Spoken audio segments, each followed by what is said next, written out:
नमस्कार। खमा गणित। आज हम बातचीत करेंगे मिथुन राशि के बारे में। मिथुन राशि के लिए 2025 का वार्षिक फल कैसा रहेगा?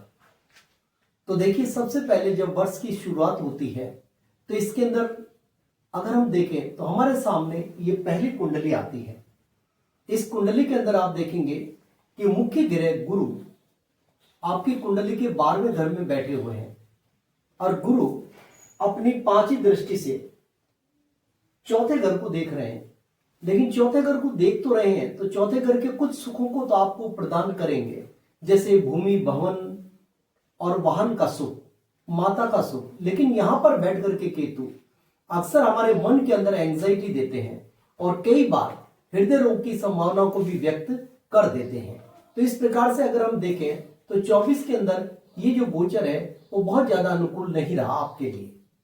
अब बातचीत करते हैं गुरु ग्रह की 7वीं दृष्टि की, जो कि कुंडली के 6ठे भाव के ऊपर पड़ती है।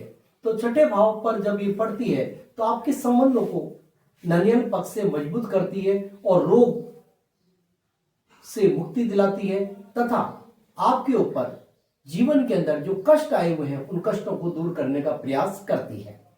लेकिन अगर मैं ये देखूं तो गुरु की ये जो दृष्टि है, इसकी 9वीं दृष्टि को अगर हम कंसीडर करें तो वो 9वीं दृष्टि बहुत अच्छी है, जिसके कारण आपके जीवन की संभावनाओं को ये बहुत ज्यादा बढ़ाती जाती है। लेकिन यहाँ पर अगर शनि के बारे में मैं बातचीत करूं तो शनि ग्रह इस समय वर्तमान में कुंभ राशि के अंदर चल रहे हैं।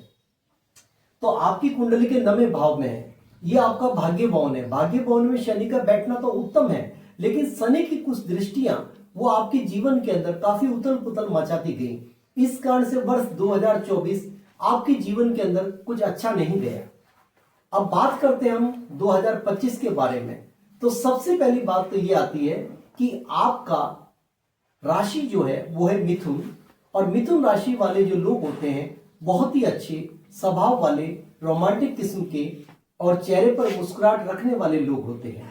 तो इस प्रकार के लोगों के लिए 2025 का वर्ष कैसा रहेगा, क्या कहती है उनकी, हम बातचीत करते हैं शनि ग्रह के बारे में।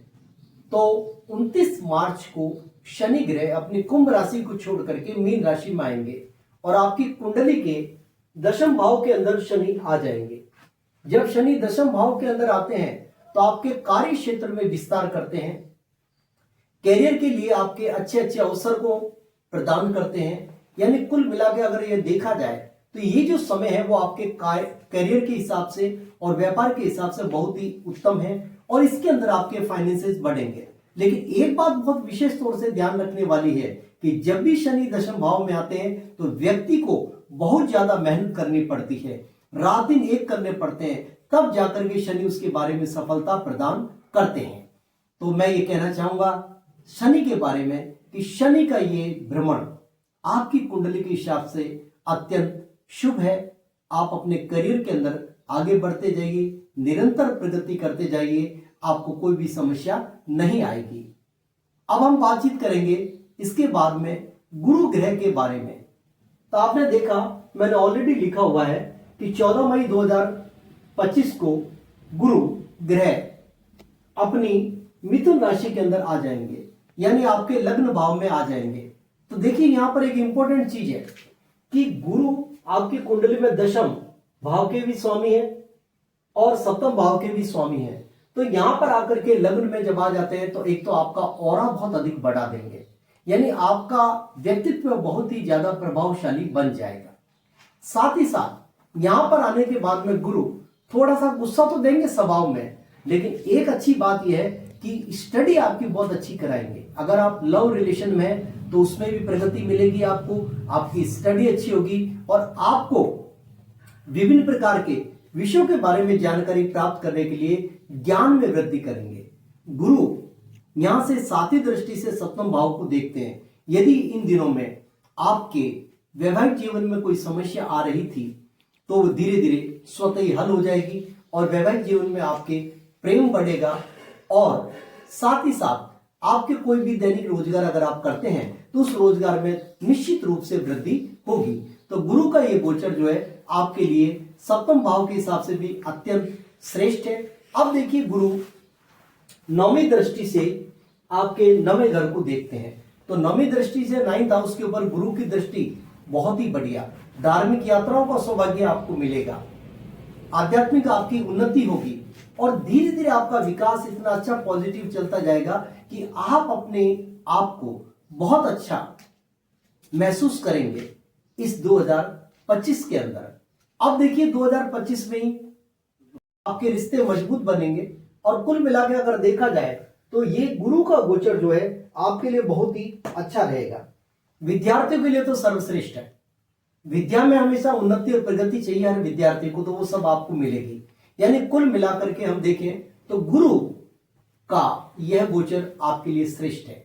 अब देखते हैं हम राहु और केतु का भी गोचर में परिवर्तन होता है 18 मई को।